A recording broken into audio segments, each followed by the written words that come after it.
Welcome to the You Can Be Unstoppable podcast. My name is Ewelina Szczeblewska, your host and certified hypnotherapist. In this podcast, I will share with you how to tap into the power of your subconscious mind.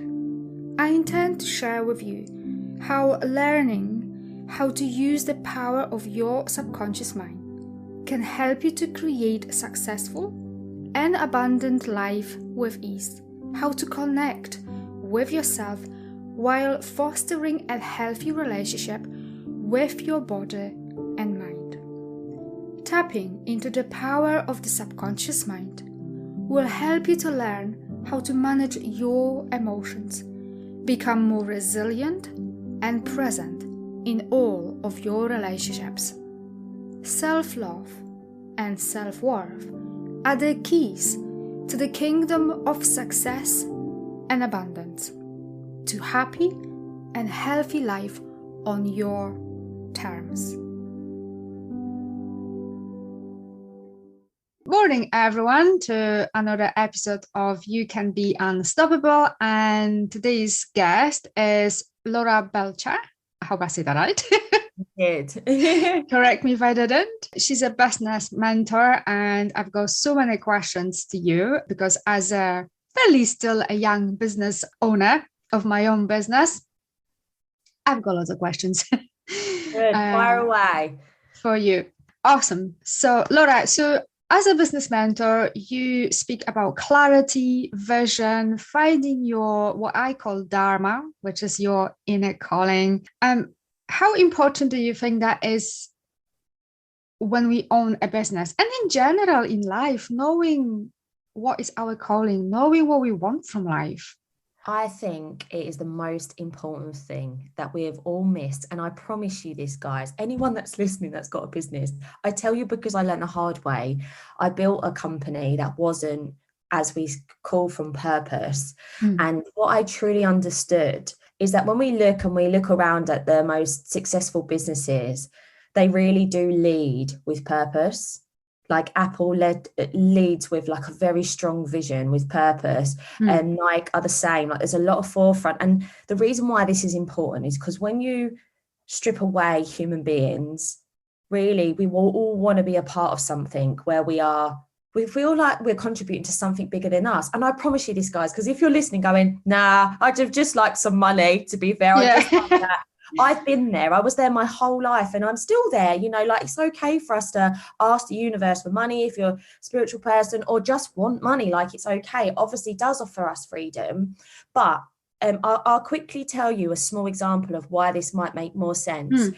That if business, as we know, isn't kind of like a 9-to-5 thing. Business, you know, it's the irony, isn't it, that everyone quits their 9-to-5 and then they start a business and work 24 hours a day.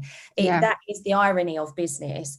However, and I know that from building a property business and so on. So that really was 24 hours a day because we were managing tenants and it was really us. It was like 100, we turned over 100 tenants at one point and with a very, very small team. But the reason why this is important is because if you want to also have a fulfilled, happy life where we don't meet things like burnout, we don't meet things like hustle, we don't meet things like resentfulness, we don't wake up one day thinking, do you know what, this is a bit draining now. And that is where business falls. That is where we take the eye off the ball. That is where you'll lose money. That is where we lack motivation. That is when you'll lack a good vibration to be able to attract the right tenants for you. And well, if you've got property business tenants, but the right clients for you, the right customers for you, right? And giving you that example is literally like, this is how I see it. So say, for instance, you want to start, like there's two people that want to start a business tomorrow, and there's a lady called Mary, and Mary says, you know what, I've got a great idea. I've seen that I can buy pens on Alibaba for like 2p a pen. So I can create a really good markup there. I know marketing, I know business. we can scale it on Instagram, we can scale it on social platforms, we can scale it on TikTok, and we can get sales. Like I know how I can like add a hook to this pen and like make it funny or make it great, and I can sell a lot. Brilliant. Okay, well done, Mary. That's going to create a business. It's going to create money. Yeah, brilliant. And then you have Lisa and Tina, and Lisa and Tina basically go out on a holiday to Marrakesh, and they get kidnapped and they get taken away, and they are literally like kidnapped for 5 days, and they literally are believing that this could be it, like there's no way out. And in the corner of the room they find this pen, right? They just find this pen, and it's like beneath the cabinet. It's why I didn't see it to begin with, and they've wrote a sign of like help or something on the curtain, and it's out there, and they get saved. And so you see how that becomes purpose. And those two women leave and go, do you know what? We never understood the value of a pen. That actually saved our lives. It saved our lives. Like that, it actually saved our lives. And so that is what we call purpose. Purpose can come at different points in our life, I believe. I think it can evolve. I feel like we've westernized it to be this complex, glamorized thing, which is why so many people get stuck and they overthink purpose. But purpose can really be from what you've known, from what you've been through, what you care about, what you're passionate about. That could be caring, that could be nurturing. Now, I truly believe, me and my mum have these conversations, I believe my mum, her purpose in this lifetime was to be a mother. I really do. Like every part of her being, when you watch her, is to nurture, to mother. She was a nurse as well, but like the way she is with like her grandchildren, I watch it and I'm like, everything you do in your being, having a higher awareness of watching that person roll, I'm like, it is crazy how that is it. So like I say, there's no wrong or right, there's no small or big, but what I'm saying is those two businesses, right? That first business, I can't even remember the name, Evelina, I think it was Mary, but basically the Alibaba gate, right? Yeah. That will be easy to sell 1,000 pens. And you know what will motivate them? The money coming in. Whoa, that's great. Yeah. Do you know what will motivate them? 50,000 pens. Lovely. But you know what? After 3 years of dealing with people that don't really care about pens, but they're there because you don't care about pens, you care about money, you care about scaling. They don't really care about the business. It's going to get a little bit, and then guess what? One of the manufacturers goes down and we've got to find a new one. That all becomes what I call force. That becomes a contrived way of working. You're actually exchanging your time for money. Yeah. You never entered something you truly love and are passionate about. So you might, in a way, just go and get a job. So you have to figure out what you want from business. You have to figure out why you're doing it. The other two girls, guess what? They never get bored about telling that story. And guess what? Every time they bring someone into that business, they care about the story because they're attracting the same energy as them, that they believe that this could save lives. And actually they believe that the value of a pen has purpose.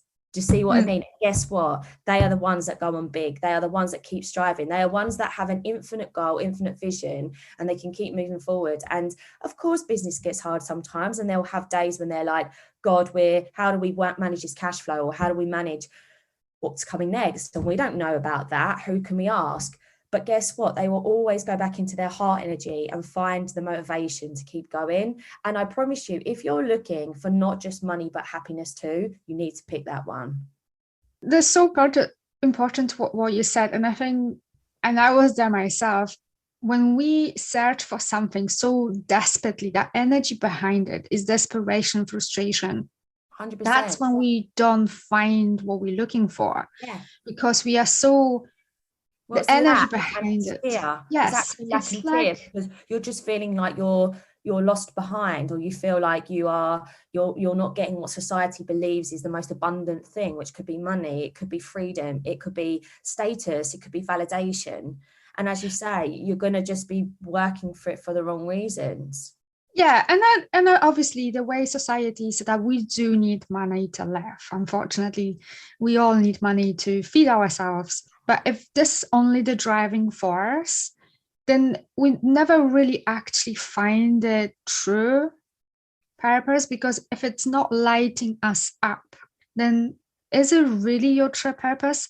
And other thing I think people get really lost and confused, it doesn't have to be a massive grandiose Yeah, purpose. I've absolutely. seen videos of a lady from Mexico, and I don't know, I'm guessing she's probably in her 60s, 70s. Like if you imagine like my grandma, in an apron and cooking in a like very old school Mexican kitchen.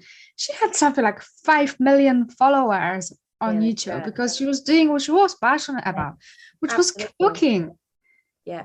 And guess what? She doesn't have to think about creating content every day because that's who No. she is. That's what she does. And this is the thing. And it's, I'm really strict in the people that I work with. And I'm so grateful for the people that I do get to work with and help on their journey. But I'm very, very, very connected to. We got disrupted there, but that gives me the opportunity to segue from the episode and talk to you about an amazing masterclass that's coming up next Sunday, 2nd of October at 5 p.m. Central European Time or 8 a.m. PST. And it's all about flashing out all the biggest self-sabotaging pattern that you can have, and that negative thought, that nasty habit will kill any dream quicker than you can blink. Imagine navigating your day, making decisions, showing up in your soul aligned business from a place of inner peace, clarity, confidence, self trust. How cool is that? So, register now. There is going to be a link in the description of this episode. And now we're going to go back to the episode. Yeah, that's it. So you just mentioned that lady who got millions and millions of views on her video, and an elderly lady who wasn't even thinking about going viral. It wasn't for that validation of a follower. She wasn't creating for followers. She wasn't creating for likes. She was creating out of her heart, out of her authenticity. And that is exactly it, And even when my clients get lost or my clients are really struggling, I just take them back I'll take them back on that path, I take them back into their heart energy, and we just really sit back again and figure out why they're doing this, who is it for, and why is it so important, and I think that is exactly it. I do truly believe there is unfortunately elements of the algorithm that does favor certain different things on different platforms. There is, but I don't think that wins anymore. I don't. I think authenticity wins every time, and consistency, and I think the irony of that is because human beings see themselves in it, or they feel vulnerability and they feel warmth in it, because then they see someone being themselves and then it allows them to be themselves. And that's all we really want to be, which goes back to purpose.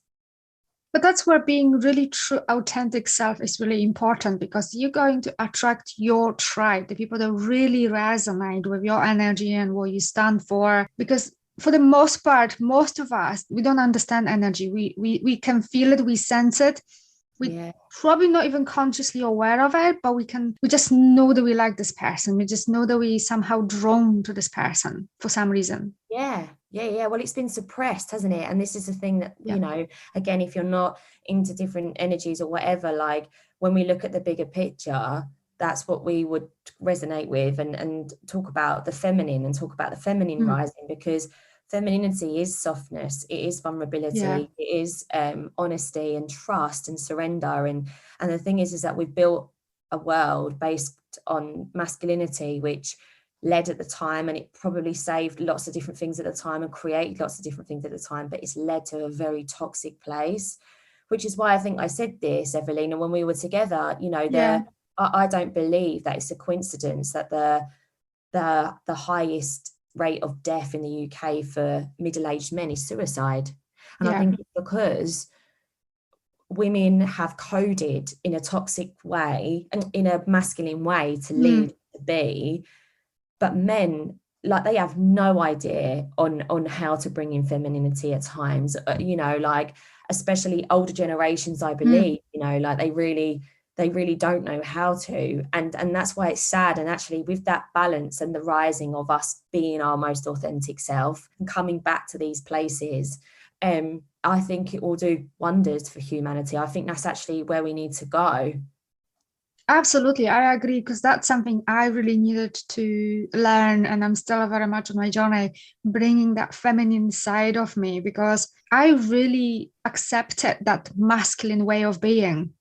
You have to work hard, you have to hustle, you have to achieve, to prove to yourself in order to, be successful. And I remember from very early age where I was just in a doing, very masculine energy, completely forgot about my femininity, that intuition, that power.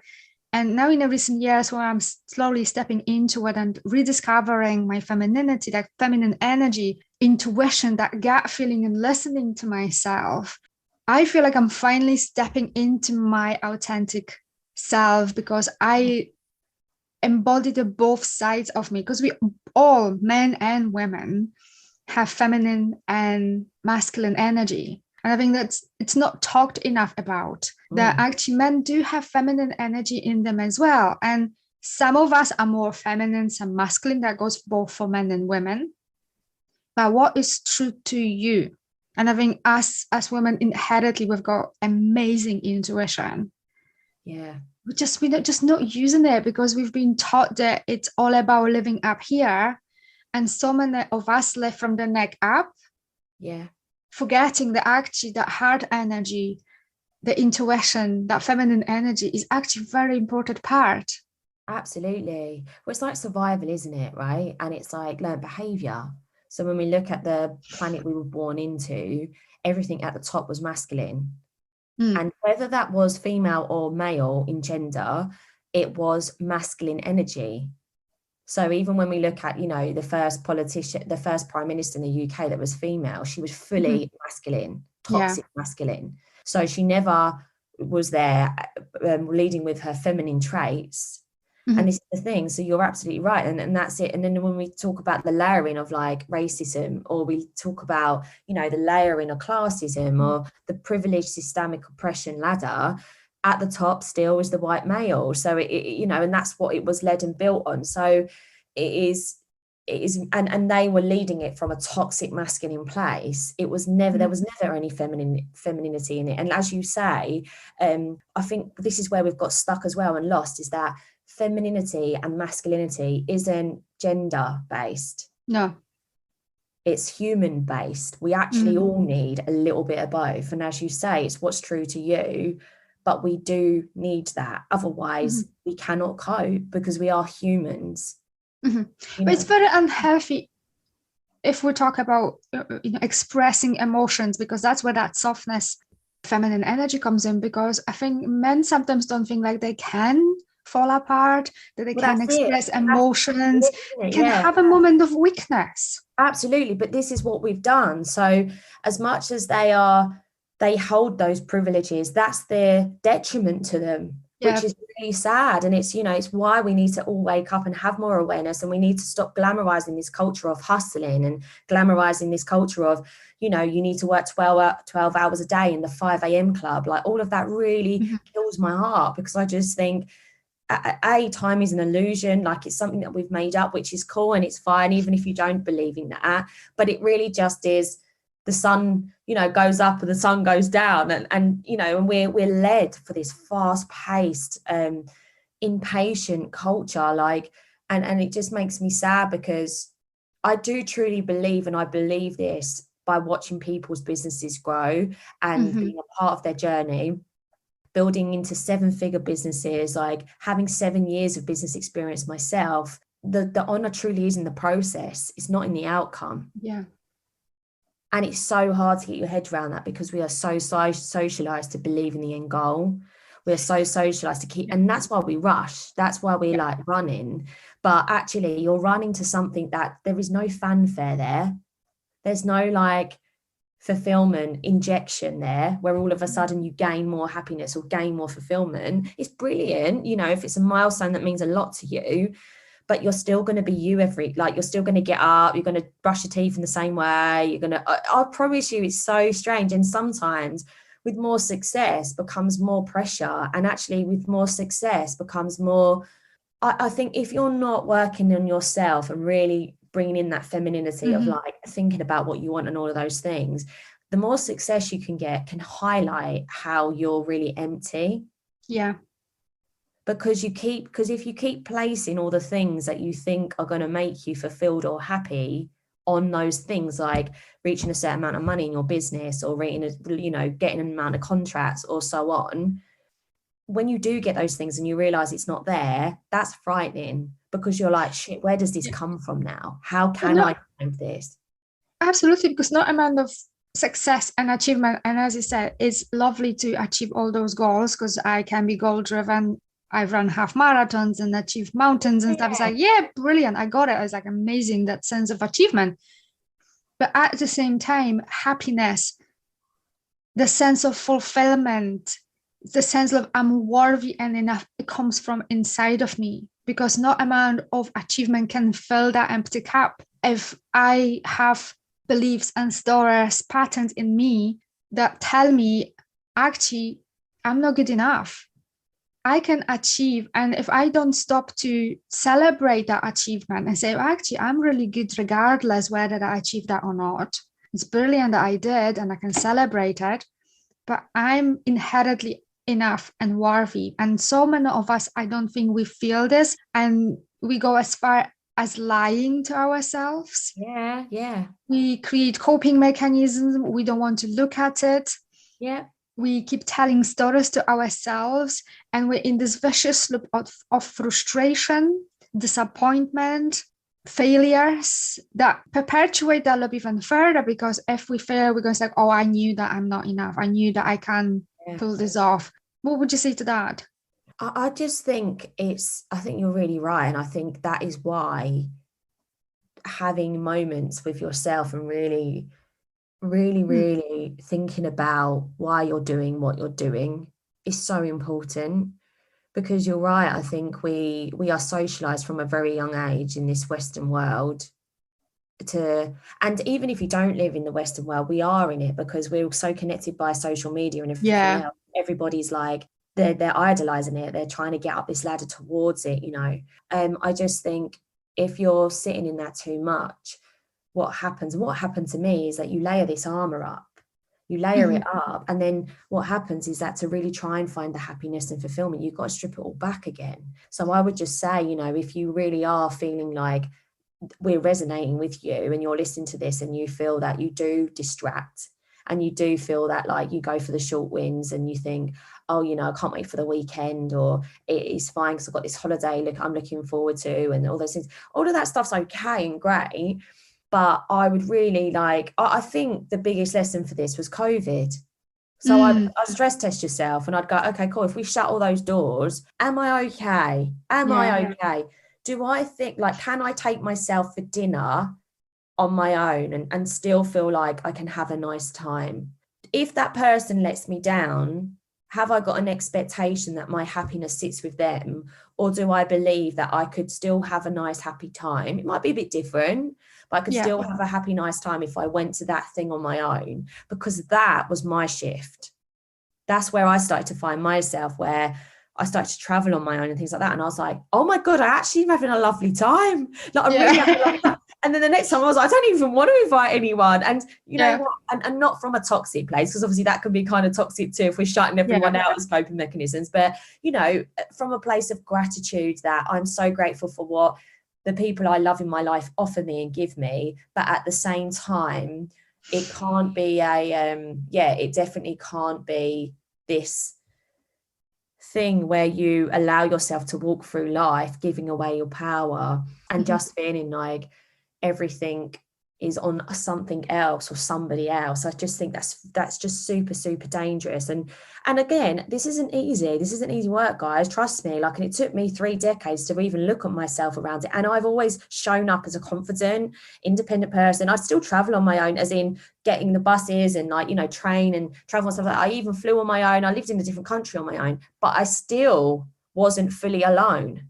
No. See what I mean? And I realized that, or I could do it, but it was like I was waiting. Are you waiting to meet someone? Are you on your own and you're waiting until your friend's free to do things? Are you waiting, or are you just enough right now? Are you happy enough right now? And all those other things are just an amplification of your happiness, and they're just additions, because that's what it should feel like, the second one. And if it doesn't, I would just really challenge yourself. You have to look at it. There's no other way of doing it. You have to do, and I'd just do it one step at a time. You don't have to talk to anyone about it. You No. could, and what I find that's really easy is that journaling, you know, helped me a lot. And it's almost like sometimes a lot of this stuff, as you say, it's the story we tell ourselves. So a lot of this stuff is from what's happened in our life or what we've seen. It's our learned habits, our belief systems, and so on. So it could just start with like journaling to yourself by saying, do you know what? I really would love to go for dinner on my own, but that's just weird. And then write about why you think it's weird, because actually it's only stuff that people's told us. Like, you know, if you like to go for dinner in general, you would love to go for dinner on your own. You'd love the ability to feel like you are enough and you're having a truly, not performative, but you're having truly a nice time. Like you're enjoying the aspect of what that means. It's like, I talk to myself a lot because I just think, you know, we talk to everyone else. We're meant to love ourselves the most. Why don't we talk to us a bit as well? You know, it's my birthday coming up and I was like, right, I'm going to buy myself a nice present. Like, why hasn't that been normalized? Because we're meant to love ourselves the most, and we're so generous, and you know, it's so normalized to gift everybody else, and then the expectation as an internal bias, and that obviously can be different things, is that people buy us gifts on our birthday. Well, you know, then why aren't we? Just see what I mean? I just think everything's set against us in this way of what we've built, with what we've been born into, to not love ourselves the most, or not believe in ourselves the most, or not to think that we're worthy. But yeah, it's a real dangerous path if you're looking for fulfillment and happiness in your lifetime. And I would just definitely start by taking those moments of pausing and looking at, and just having more awareness. Even if you start by work like almost walking through life, so the next couple of weeks I'll just challenge yourself and just have an awareness. So in everything you do, like when you go to work, what did I enjoy about that workplace? Conversations you have with your friends. What am I talking about when I'm not being paid? What am I talking about? What am I researching when it's my free time? What am I actually passionate about? What about, you know, what's the subject that someone talks about that I have to be a part of? Like, I need to talk about that, because that is where you'll start to find your purpose. You'll start to find your right room. You'll start to find your authentic self. You'll start to find, and it's hard because, you know, you might be faced with a different way of earning money. You might be faced with a different way of communicating. You might be faced with a different way of your friendship groups, or, you know, your partners, but it doesn't have to be all at once. But when you're brave, I think, you know, that's what scares people, because they have to do something different in order to create something different. And one way to figure out is, I think, journaling. It's a great way. Meditation, silence. If you surround yourself with people all the time, then for me, that's a light bulb, because why are you afraid to be on your own? Yeah. If that scares you, what is the story you tell yourself? And, you know, like even the example with the dinner you gave, say, oh, it's weird, but why is weird? Who says it's weird? Where did you get that from? Yeah. Questioning yourself and digging deeper, because this is how we discover our true authentic self. And as you said, we pick up so many messages, stories, and beliefs. I call it domestication, call it as you want, but we all born with no beliefs and no stories. We pick them somewhere. Yeah. And we are set up for a huge amount of failure as women, because we feel that we have to be those super women. We have to be all to everyone, the best mother, wife, daughter, sister, while we build business and juggling million things at the same time, completely forgetting that actually we matter too. My health matters, what I want matters. It's okay to ask for help. It's okay to fall apart. It's, I don't know if you know Esther Perel, and she's a relationship coach. I don't actually. I love therapist, I think. And, you know, she talks about that we used to have a whole village that was fulfilling our needs. So if you had children, you had other mothers helping you, so you were switching around. So let's say if you had 7 mothers, everyone was looking after the children 1 week. You know, 1 day per week, let's say. So then you had 6 days to yourself, and your partner wasn't filling all your needs, because that's not realistic. And I think that's part of the problem today as well. We've got, you know, husbands partners, boyfriends, and we want everything from them and they want everything from us. It's very difficult to be everything to everyone. And that also starts from self. If I'm happy on my own, truly on my own, like as you say, then I don't need the other person for my happiness. I choose to be with the other person because I love them. I want to be with them, not because I need them to make me happy. Yeah, it's literally like the most healthiest relationships. I feel like as well, we've romanticized what that is too.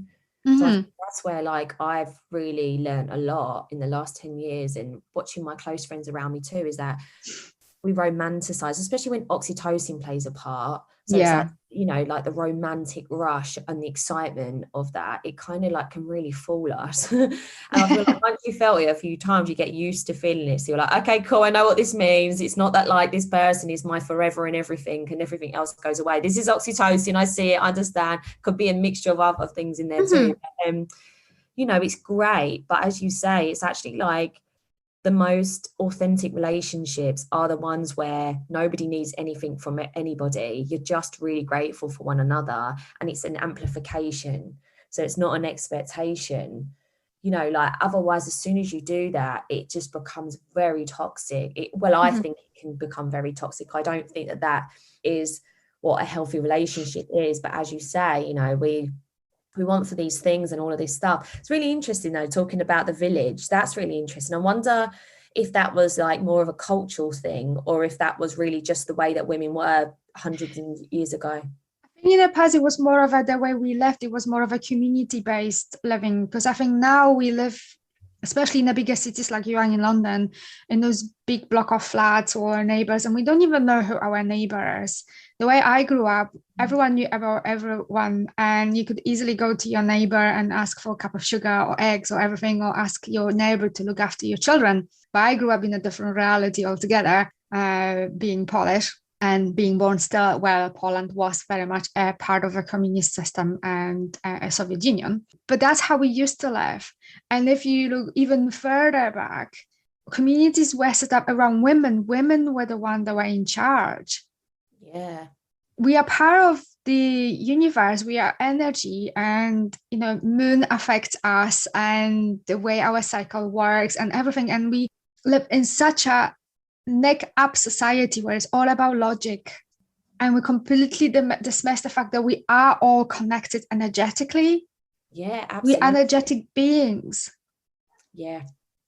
And I think this is the COVID kind of bringing this up.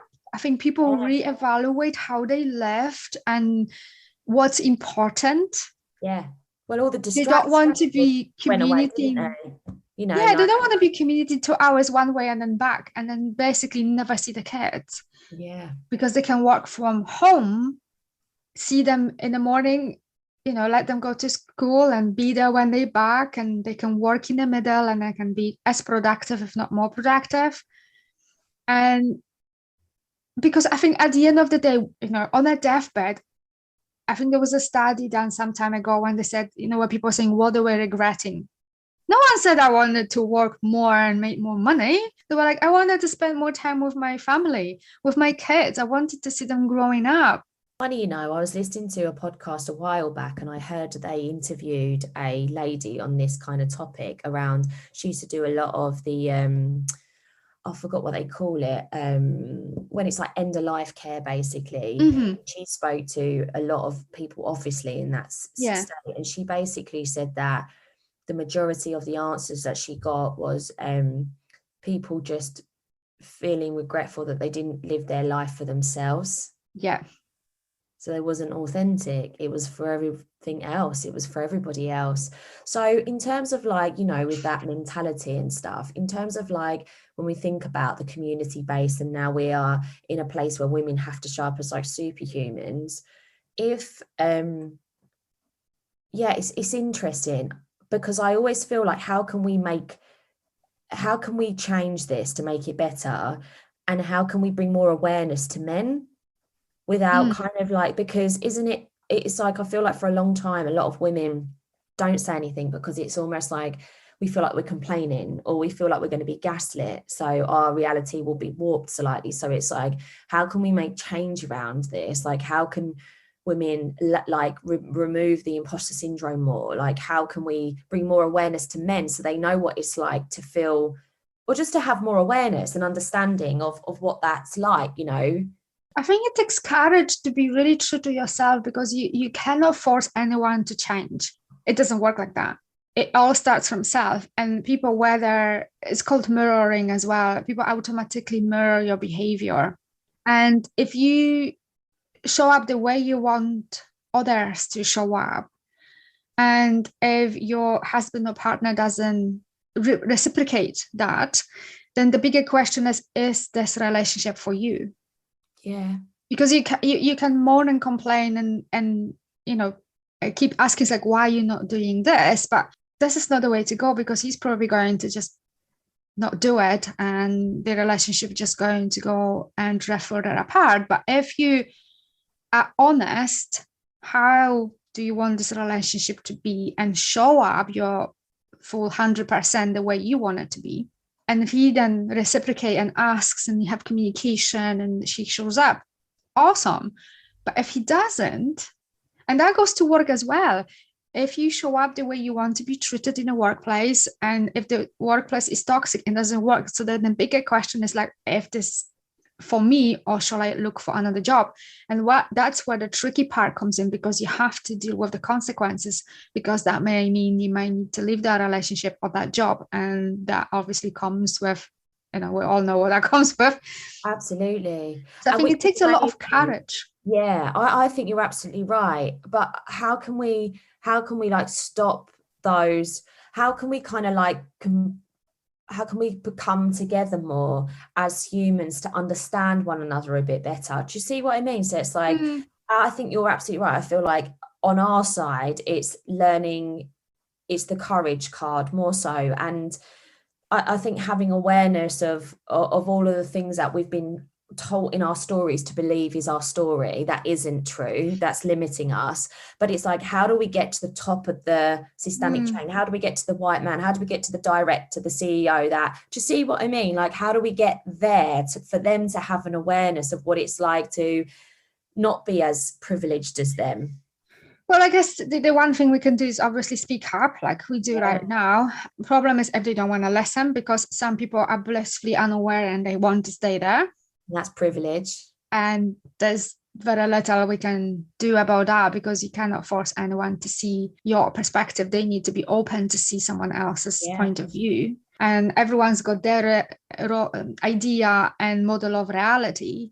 And I think that, again, takes courage, because it took courage for me to look at myself and say, but actually a lot of this stuff I dealt with a total, BS stories that I and I was fighting for my limitations. I was very good at holding on to my own crap for very long, and I'm still probably holding to some of my stuff, because if you're not ready to see it, you're not going to see it. And I've been working on myself for a while, and sometimes I hear something over and over and over, and maybe heard it for 50 times, and I was like, and when it finally clicks, it's like, why I did not see earlier.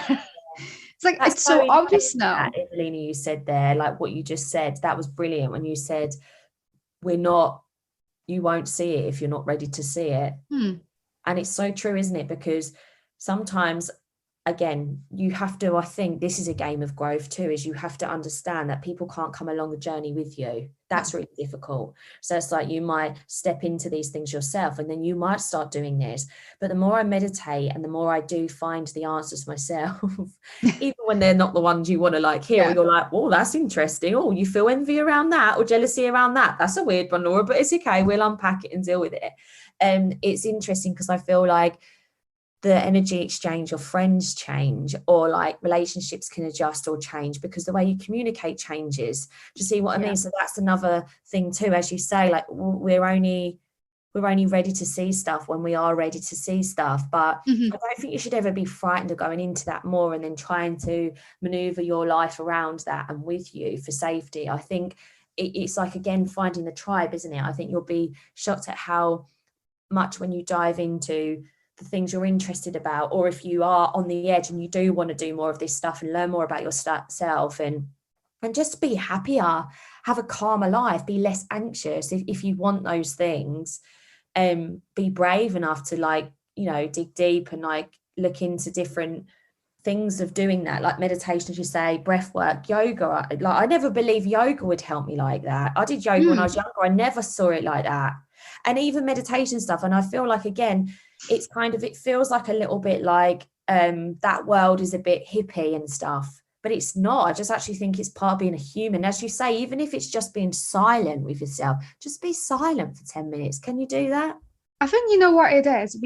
Because we are being taught to live from the neck up from a very early young age. Even as simple as doing a yoga session, it takes us out from here, from our head, and drop us down to our heart, because we are focusing, we're narrowing that focus on what we are doing of that yoga. And yoga with the movement, with the breath work, helps us to reconnect with our heart energy.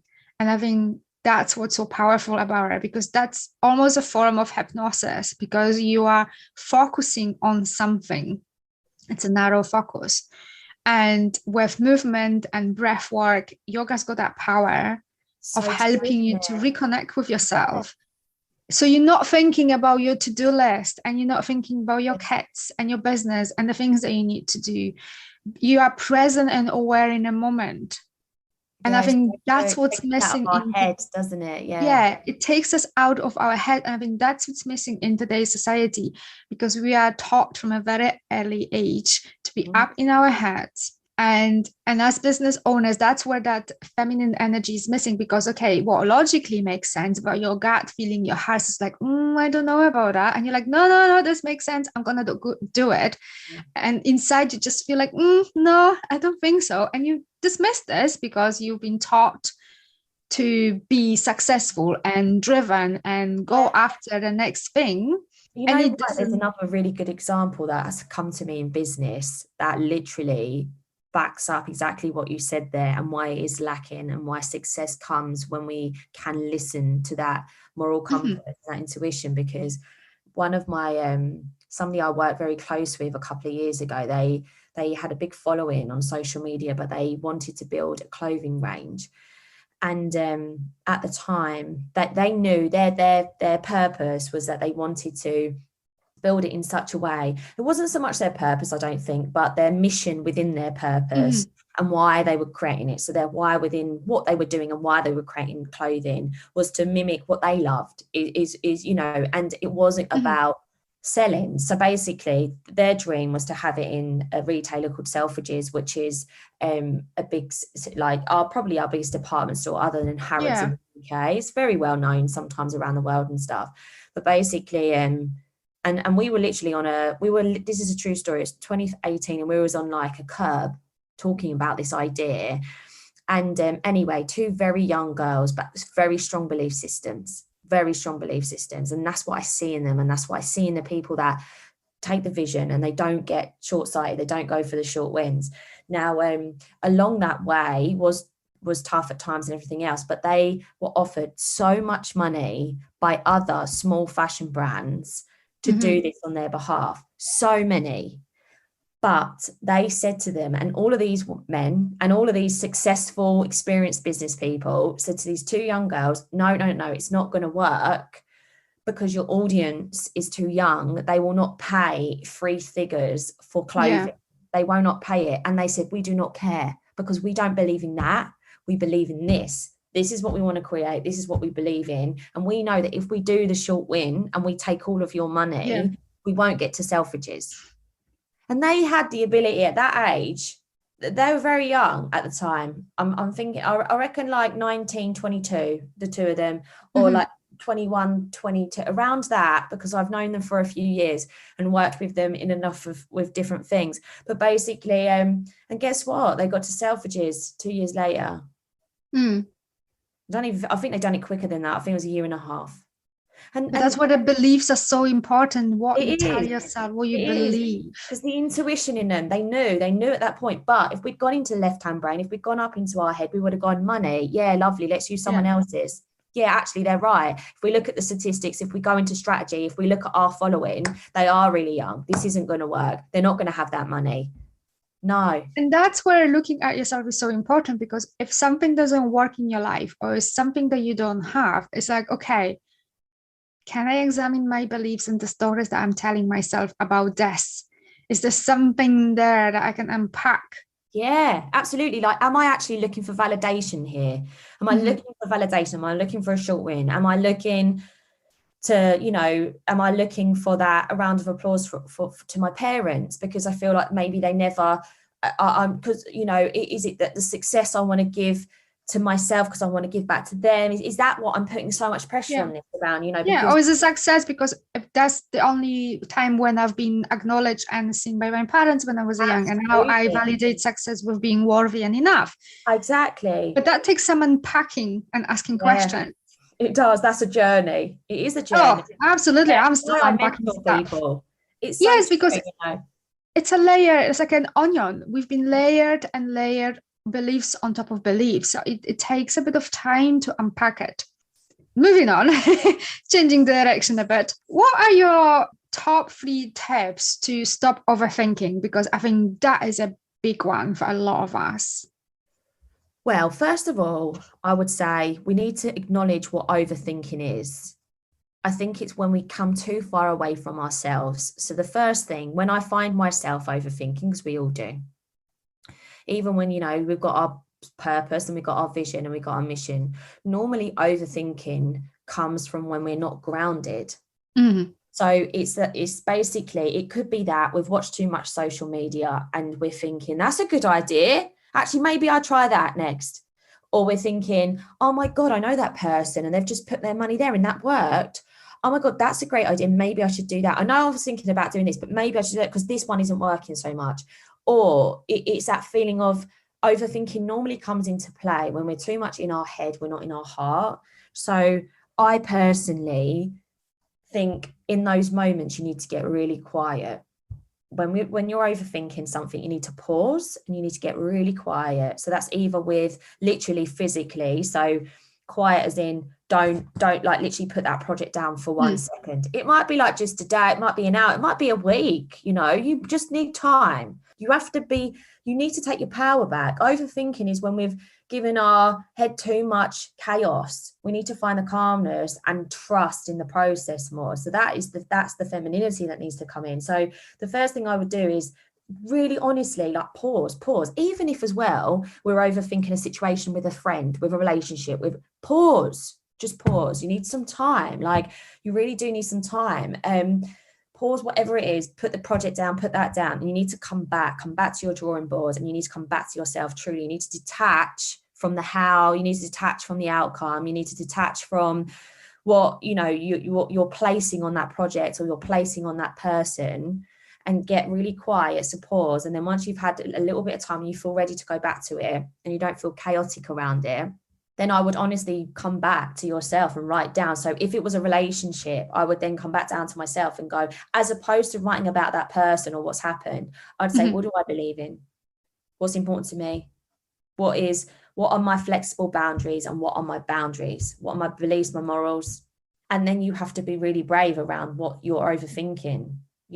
Also, sometimes we can overthink, I think, a situation or relationship because of previous trauma or previous belief system. Yeah. So that's another thing why we need to pause, because you might go, actually, am I triggered by this? Because actually this happened a few years ago and I'm feared that they could do this again, because maybe that's not fair for me to be thinking about this situation this way. So it's basically getting quiet, getting grounded with your thoughts. So that's like the techniques I would take somebody in, one of my clients, in straight away with something like that. Again, if it was business, you need to do the same, but you need to do it from a place of, why did I start this? What is important? As opposed to thinking about 100 customers. Who is my ideal customer? Who is that person I truly want to help? Why did I start this? Who is that client that I really want to help? Go back to that. Go back to yourself and keep on your path. The reason why I'm so passionate about what I do and why I know it's so important, because my mentor did it for me, really helped me see sight in it, is that having an incredible incredible foundation in your messaging in business is what will make you win forever. I truly believe that. All the time you want to be doing this and you feel the same about that messaging. And the reason why I say that is because it's literally like what you just said.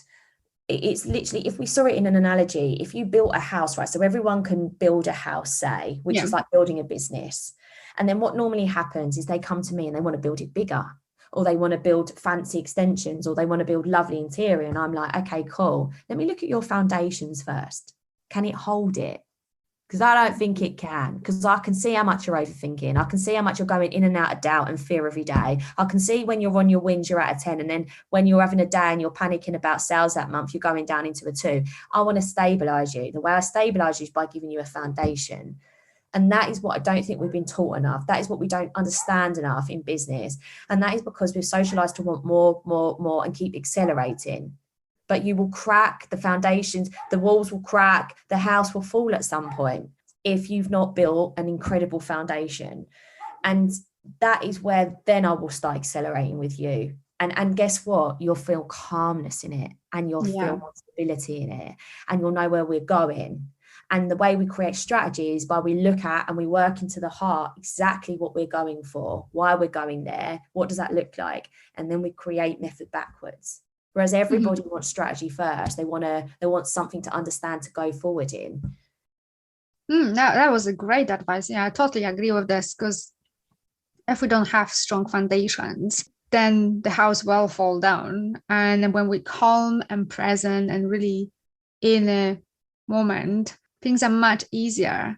Because I think that's where things fall apart, when we go up in our heads and it's like, oh my God, what's happening? I don't know what to do. And it's fought, and things just crumble. So, okay, just take a pause a minute. And I love what you said about responding to other people, because I often say, like, well, count backwards, go 3, 2, 1, 0 before you reply, because then you're going to get out of your head, out of your automatic responses. Yeah, I would challenge you to go from 20, 0, especially if you're a fire sign. Especially if you're a fire sign, you might need a little bit more there. And you know, we're all reactive and we are all triggered, but it is, as you say, the pause is so important, because it's having the awareness to go, am I reacting or am I responding? Yeah. That's so 2 different things. I never learned that. We would never socialize to understand that as young people. And you know, when you do it, it's a powerful thing. That's where strength is held. You know, whereas we are learned and we are taught this learned behavior to win. It's not about winning in some situation or an argument or you know, or anything like that. It's about coming back to yourself, pausing and going, how do I want to show up? How do I want to respond? And how do I take back my power? Because in whatever I get in my response, I'm kind of grounded in my expectation before I go into this. And I think what people don't know is, like, because before we even make a decision, the decision already has been made. Or before we respond, the response is already been formed in our mind, because the brain, the unconscious brain, is so fast that as you're listening to someone, your brain already scans everything that happened to you, everything that you heard, all your experiences. And before you even think, okay, this is what I want to say, that's already been formed. So having a pause, it gives you the chance to respond from the present moment, what you actually want to say, rather than from your past experiences, your triggers, everything that happened to you. This is the chance to break your patterns and your stories. I fully agree. And I mean, that's what's missing. We are not being taught. Like, I wish I was taught this when I was a young child, because I would, you know, probably avoid a lot of mistakes that I did in my life and in my relationships. You know, that's exactly it. And people will think, you know, sometimes if you're listening to this thinking, well, is it all worth it? And do I need to do all that? Do you know what? You'll just have a lot less lessons. I truly believe. I think you'll find happiness quicker. You'll find yourself quicker. You'll find your calling quicker. Like, you'll connect back to like real fulfillment quicker. You'll have like the abundance, the richness in your life that we all truly do want. Absolutely. So you have been in business for 7 years, if I'm correct. What is your biggest lesson, the biggest thing that you think that we really should know about? I honestly believe it's what I just explained to you. Well, I know there's been a lot today. It's so difficult to just name one. I feel like purpose and messaging Hmm. is everything actually in business. And another story I'll tell you why that's so important is because I see a lot of business owners, especially at this time. So if you're listening, that you might resonate with this, but a lot of accidental business owners, which is Mm. great. But it's like, if you feel like you're 20% out of your reach in business, like that feeling, I feel like you're in the right room. It's always going to feel a little bit like that.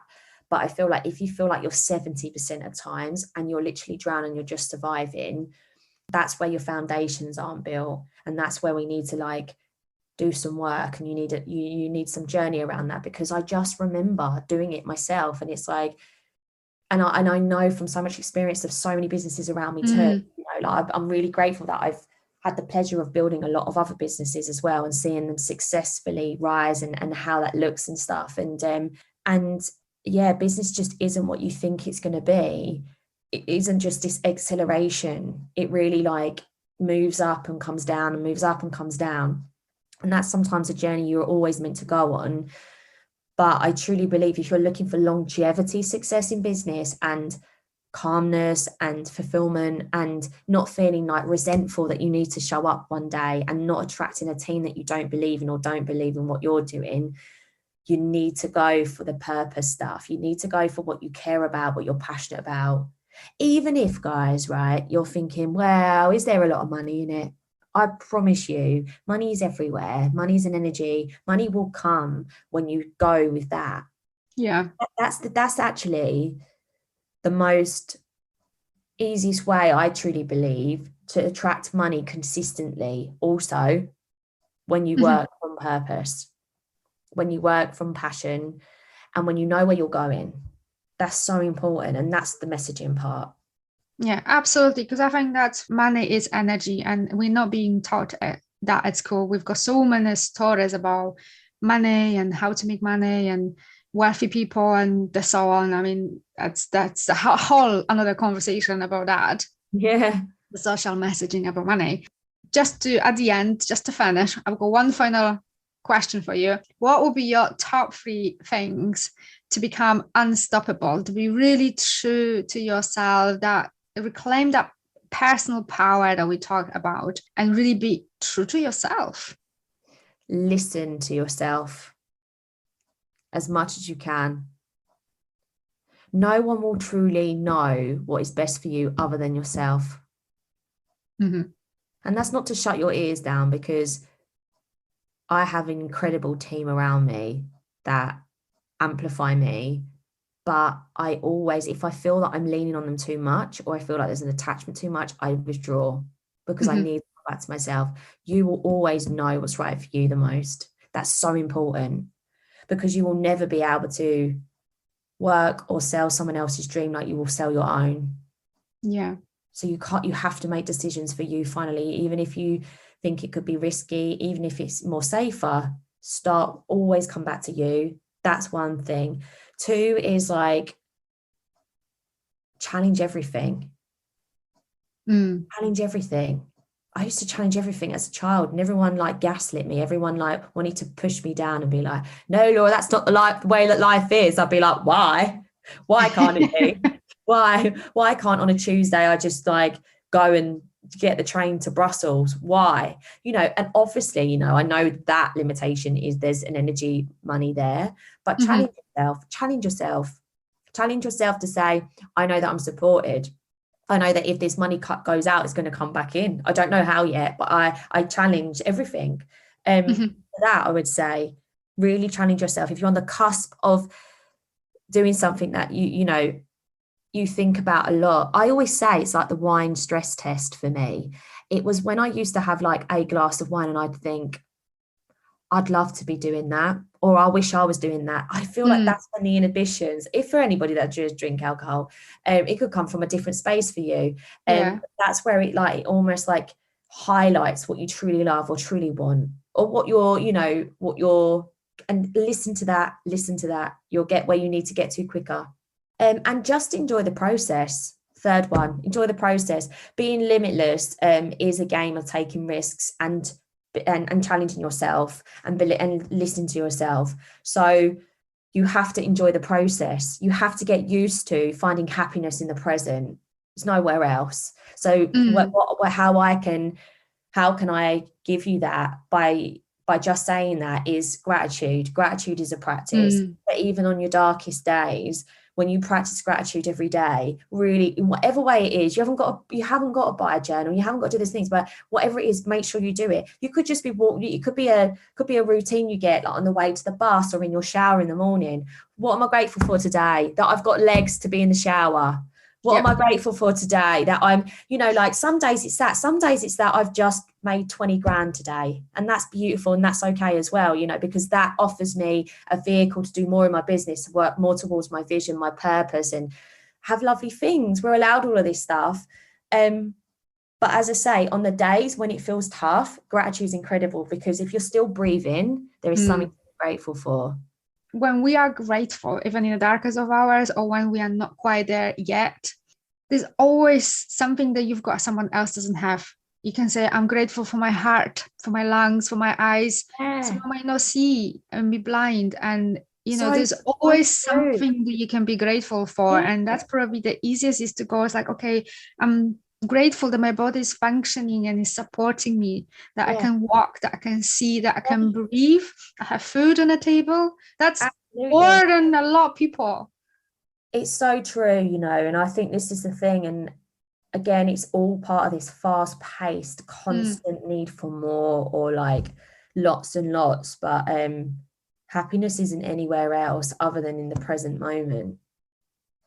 Absolutely. And I think that's what's problem with a lot of us. We live either in a past, reminiscing, because that happened then I can't do it. And I was like, why? That happened like 20 years ago, and you're still living from that story that happened 20 years ago. Or we live in a future. Well, but I don't know what will happen. But if I do this, then what about this? It's like, well, you basically projecting that into the future. True. Life happens now. Just set an intention. That's all of our head. That's, if you're doing that, guys, and you're listening to this, get out of your head. That's all head space. Because what you're doing is, it's the ego, the mind is there to protect us. So it's basically like for everything of an optimism, positive thing you think of, they're going to tell you the reasons why you shouldn't be doing it. Your head's going to tell you the story of why this is a bit dodgy, because it's there to protect. That's it's the primal function of the brain, is to protect. So you just understand that. But again, we go back to pausing and write it all down. And really write it down, like, as you say, like, don't write it from the past, don't write it into the future. I always say to my clients, you're going to Z, we need to start at A, B, C, stop going to Z. You say, when people go into that place of going, well, I'd love this, but how is that even possible? But you only need to know the next step, not the next 20. Exactly. What is my next step? And forget about the rest. I will come. Absolutely. Because that just overwhelms you. Okay, this is your goal. This is where you target. Okay, what is the first thing that I really need to do? And focus on this one step at a time. And that is why a lot of people get overwhelmed with business as well, because they just think, well, I haven't got a business degree. I haven't got a business degree, and I teach business. Come on. Do you know what I mean? It's like, like nobody... as you say, it's just one step. If it's from your heart, it's from your passion, and you're really new at this, just one step, write one thing down. Maybe you find the courage at some point to start a free social media platform where you just talk about the thing you like. Don't even worry about how that's going to be a business yet. Just start talking about it, or start creating content around it. Because I think if we are too much up in our heads and we get overwhelmed about how are we going to get there, we are missing actually the beauty of energy and universe delivering more than we can even thought of. Because things happen in my life I would never ever thought of. That if you ask me so I left Poland when I was about 21, so even a year before I left, if you told me that I would leave Poland and the things that I did, I'll be like, yeah, right, okay, good joke. But I'll go. I love that. So, you never know what's waiting for you around the corner. You don't know. And I think that's why I always say, if you feel like you're 20% out of your depth, that's a good place to be, because it's where you start coexisting with the universe. The universe truly knows that you're surrendering, you're trusting, and then they'll support. It is, and it takes time. That's practice. And you might not, you know, believe in law of attraction and things like that, but you can't deny energy. Yeah.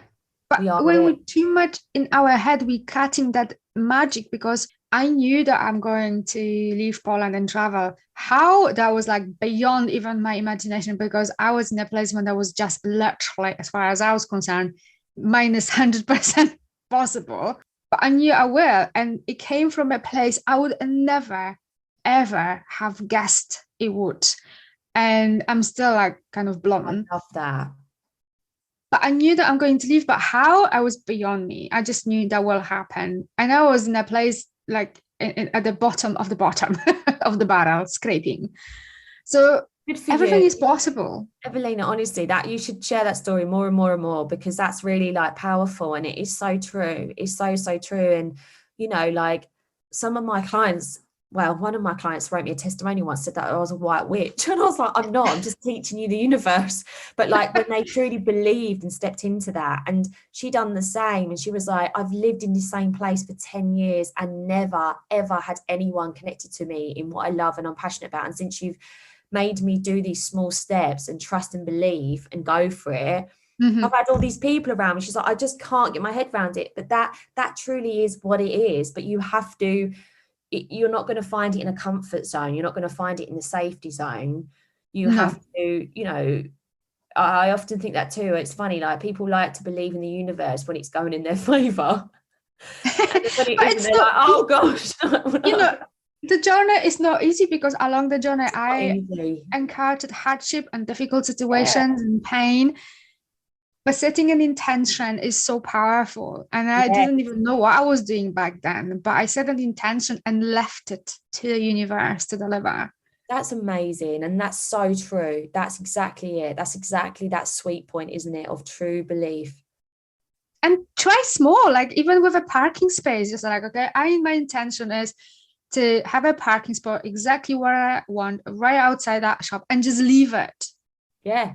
Oh, 100%. Do you know what? It's so funny. I made a video on that once, because I went and I quickly, before we leave, because I know we're a bit running over, I went to see my family in Bournemouth, and it's a really, really busy seaside town in the UK for anyone listening. And it was a really hot day in the UK, and all my family were like, oh, well, they were really trying to overcomplicate the process. They were like, we're going to park 7 miles away and walk the whole thing because there'll be no parking in town. And I was like, okay, cool. Well, that's your belief system. That's not mine. I'm driving today. So take me to the busiest car park. No, I said, take me to the closest car park to the sea. And they went, what, the one that's always full? And I went, yeah. And they was like, okay, Laura. And I was thinking, come on, universe, you got to back me up here. I was like, it'll be fine. I was like, you know, I was like, yeah, I will get a space. Anyway, I went all the way to it, and it still said full. Evelina, outside it said full. And they went, you want to go into the car park that says full, the full car park that's got a space? I went, yeah. And I swear to you, I drove in and there was a space. And they were like, yeah, you know, but the thing is, this is it. It's like we spend so much time thinking about all the obstacles, and we waste so much time thinking about all the what ifs, all the obstacles, all the things that won't work in our favor. we've forgotten to just dig deep into our souls, our intuition, and that moral belief, and just believe and try. Just try. Always think, like, what's the worst that can happen? If you're still safe, nothing. Yeah. That's it. Well, the best can happen, you know. Safe.